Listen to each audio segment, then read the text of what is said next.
want to turn and talk about this guy Vindman, who's in the middle of all this. Vindman is not testifying today. There was a guy who testified today. I'll have to get to him another day because I want to focus on Vindman for a minute. So this guy Vindman, the reason I want to talk about him, it's a real window on what it means when people talk about the deep state. You know, I can remember one of the, I think it was a Saturday Night Live or some, idiotic left-wing entertainment was mocking the concept, the existence of the idea of deep state. And they were just, kind of going, oh yeah, you guys are scared of the deep state, just like, ghosts, or you're scared of your own shadow. Acting like it was a manufactured, concocted thing. It wasn't a real thing. It is a real thing. It's not a club that all met one day and agreed to join the club called Deep State. It's the mindset that Obama had, that Obama placed in the all sorts of positions of power throughout the federal government. The idea that these people would push forward the radical left's agenda regardless of who was elected, regardless of the directives of the president of the country, these people would be on the path toward the deep state radical left mentality. So getting to Vindman. So Vindman has, we talked about him I think 2 weeks ago, I think. His name is Lieutenant Colonel Alexander Vindman. He is, or was, he still is actually, he's a member of the National Security Council. He gave his testimony, and basically in his testimony, he was critical of President Trump and Trump's relationship with Zelensky of the Ukraine. This guy, Vindman, actually is Ukrainian. He is from the country of Ukraine. He speaks Ukrainian fluently. He's an American citizen. He's an American military guy. He's on the National Security Council. He gave both his written statement and then he actually testified in one when they were still having their testimony in secret. But one thing he said is so revealing in his written testimony, so revealing about what this deep state thing is. It's a mentality, the deep state mentality, which is they're the ruling class elite. They're the ones really in charge. They know what's right for everything. They know what's the right policy for everybody. And they're going to be, they're not going to be pushed around by somebody changing the agenda that has been set in place by the radical left. They think they run the country. They want to run the country regardless of the elected officials giving them different directions, and which means regardless of what you, the American voters, choose. But on Vindman, in his statement he gave, which I just want to read you a brief segment. This was his statement he gave to Congress, and again, his name is Vindman, Lieutenant Colonel Alexander Vindman, who is in all sorts of questions about him. He showed up in full dress uniform, which is apparently not appropriate, and has been and acknowledged in his testimony that when he knew that what Trump wanted, he basically acknowledged that he had said to the Ukrainian officials that he deals with, because that's his area of the world he's responsible for in the National Security Council, that he kind of told these people, you don't have to really listen to Rudy Giuliani. Trump is sending Giuliani to talk to Ukrainians. This guy, Vindman, saying to the Ukrainians, you don't have to listen to him. Don't listen to Giuliani. I'll tell you what's what. He's advising a country to ignore our president and listen to him. But let me tell you more. The really revealing thing, I think, just tells you that deep state mentality, which is what must be drained. Vindman said in his written testimony, in the spring of 2019, I became aware of outside influencers promoting a false narrative of Ukraine inconsistent with the consensus views of the interagency. This narrative was harmful to U.S. government policy. So first of all, what he means by interagency, he's way in the deep state. He's running the country. He and his buddies in the deep state, they can't be bothered listening to some goof like the president. So deep staters that include agencies, State Department, Department of Defense, intelligence agencies, who all meet to coordinate and plan implementation of policy. He's saying that President Trump, and Rudy Giuliani, the president's lawyer, acting on behalf of the president, were interfering with correct policy with the Ukraine. He's telling you, I am the deep state. He's saying, I'm the deep state. We decide correct policy. We, all these high-level players and all these agencies, we decide. And Trump can't come along and change things. He can't send Rudy Giuliani over here and say things.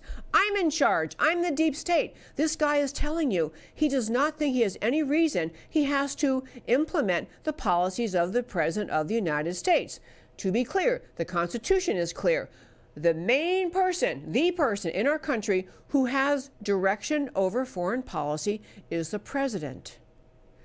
And this guy has the gall to testify that he's very bothered by the idea that President Trump is doing a policy, making policy decisions that are really kind of unacceptable, not appropriate, not permissible, according to the deep state. And we're going to talk more about Vindman because there's so much to tell you about him, but I'm going to run out of time here. I want to hit two other quick things. But it's important to understand what Vindman is telling us, telling America. He really does think that the president ought to be trying to run this country or anything. It ought to be him running this country, him and his allies and his well-informed people who are the deep state, high-level bureaucrats. And the idea, when you are President Trump and you come into office and you are radically shifting things away from the previous radical left president who was trying to fundamentally transform America into a weak country with poor public image in the world, a weak country that won't fight for anything. Obama is trying to change America into this weak, conciliatory, get along with no matter what, we don't stand for anything thinking. And Trump's trying to come along and say, no, actually, we're America. America's back. And we're going to be strong, and we're going to demand that we're treated fairly in a whole variety of ways. And so the new president, by the way, is Zelensky. And I'm going to play this clip. I have one little clip to share with you. This is one more clip from the hearing this morning. I don't want to forget about playing it for you. There was a great congressman from the state of Texas, Ratcliffe, who was asking questions in this impeachment hearing this morning, basically pointing out to the star witness of today that even Zelensky is saying there was nothing wrong in that call. I didn't feel coerced. But I want to ask Matt the Wonderful to play this other clip I have of John Ratcliffe asking his questions today. Thank you both for being here. It's obvious from your testimony today that you both care a great deal about U.S.-Ukraine relations. It's also very clear that you're optimistic about President Zelensky. Ambassador Taylor, you related one of his first acts in office was to remove immunity from deputies, which had long been a source of corruption. I know you had a number of personal dealings with him. Has he given you any reason to question his honesty or his integrity? No, sir. In your prior deposition, I asked you, and I'll read it directly, if nobody in the Ukrainian government is aware of a military hold at the time of the Trump-Zelensky call, then as a matter of law and as a matter of fact, there can be no quid pro quo based on military aid. And to your knowledge, nobody in the Ukrainian government was aware of the hold. And your answer was that is correct. Is that still your testimony? Mr. Ratcliffe, at some point in September. I'm talking about on July 25th. July 25th. Sorry. Yes, that's correct. That's correct. They did not know this. All right. And as it turns out, President Zelensky agreed with you. On October 10th, President Zelensky held a press marathon with over 300 reporters where he said repeatedly and consistently over hours and hours that he was not aware of a military hold during the July 25th call. In fact, in his official press release from the Ukrainian government available on his website that I'll be introducing into the record, he said, "Our phone conversation bears no relations to arms. They blocked the provision of military assistance prior to our telephone conversation, but the issue had not been discussed during our conversation. I mean, I didn't even know." So now, in addition to confirming that because he had no knowledge of it, there was no quid pro quo involving military aid during that call, President Zelensky went on to confirm a number of things, that there was no pressure, that there were no conditions, that there were no threats on military aid. There were no conditions or pressure to investigate Burisma or the 2016 election, that there was no blackmail, that there was no corruption of any kind during the July 25th call. Again, from his official press release.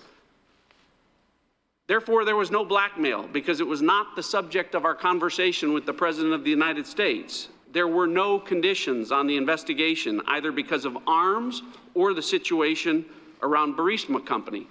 He told Reuters there was no blackmail. He told the LA Times there was no pressure or blackmail from the United States. He told Japan's Kyodo News, I was never pressured and there were no conditions being imposed. He told ABC News and the BBC, I'm against corruption. This is not corruption. It was just a call. The Ukrainian president stood in front of the world press and repeatedly, consistently, over and over again, interview after interview, said he had no knowledge of military aid being withheld, meaning no quid pro quo, no pressure, no demands, no threats, no blackmail, nothing corrupt. And unlike the first 45 minutes that we heard from the Democrats today, that's not secondhand information, it's not hearsay, it's not what someone overheard Ambassador Sondland say. That was his direct testimony. Ambassador Taylor, do you have any evidence to assert that President Zelensky was lying to the world press when he said those things? Yes or no? Mr. Ratcliffe, if I can respond. My time is short. Your time yes is or short. no? That's right. I have no reason to doubt what the president said. Okay. You know, I know that was a lengthy clip, but I want to make this point. The entire reason we're having this impeachment proceeding was eviscerated just by that Q&A. And John Ratcliffe is making the point, and the witness is fumbling around. But that witness, we'll have to talk about him another day. That witness is a lefty. He helps Soros-funded organizations. He's a lefty, but whatever. He kept saying, I'm not taking sides, I'm just giving the facts. But what you heard Ratcliffe saying is that the very basic argument of why Trump should be impeached has been eviscerated by the president of Ukraine, who's saying, This is just, it never happened. There was no pressure, simply never happened. Folks, I'm going to turn to kind of merge my last two topics for today because I want to get to why it matters. But the two topics were whistleblower hypocrisy and what due process means. I just want to make this point. The Democrats have said they're not going to produce the whistleblower, just not going to produce him. He doesn't have to testify. Everyone in Washington, everyone in America who wants to know knows the whistleblower's name. But they're protecting this whistleblower and saying because he's a whistleblower, he cannot possibly be coerced to testify. And this is inconsistent with the promise of our Sixth Amendment to the Constitution, which is the due process argument President Trump has been making. The Sixth Amendment specifically says any witness in a criminal trial has a right to be confronted with the witnesses against him. But the Democrats are saying President Trump does not have the right to confront the witnesses against him, and compulsory process to obtain witnesses in his favor. So I raise these points to say that this proceeding is going to go on and on for weeks, and the Democrats will drag it out. But just this day, this very first day as a hearing starts, please get these following points clear and tell your 100 best friends. The very basis for this impeachment hearing is a whistleblower guy who is refusing to come forward, who we know worked for Biden, an opponent of the president, worked for John Brennan, consulted with the Democrats and Schiff before he filed his whistleblower complaint. This is a tainted witness whose very complaint was the launching point for this impeachment process. So even if you generally think whistleblowers ought to be protected and this is unfair, we give them whistleblower protection and then we expose them. In this case, what this guy is doing, what this guy did was to consult with the president's enemies, to work with the president's enemies, and come up with an accusation of, I wasn't there, but someone told me something, I didn't hear it myself. And we're in the middle of an actual impeachment of a president because of this guy. This guy should be for it. In fact, one of the many pressure points we need to put on Congress is, if the Democrats will not produce this whistleblower, all bets are off. You cannot impeach someone. You can't convict someone in violation of the Sixth Amendment. You can't convict someone if they didn't get a chance to confront their accusers and point out the bias of their accusers. You can't convict the president if the whistleblower doesn't testify.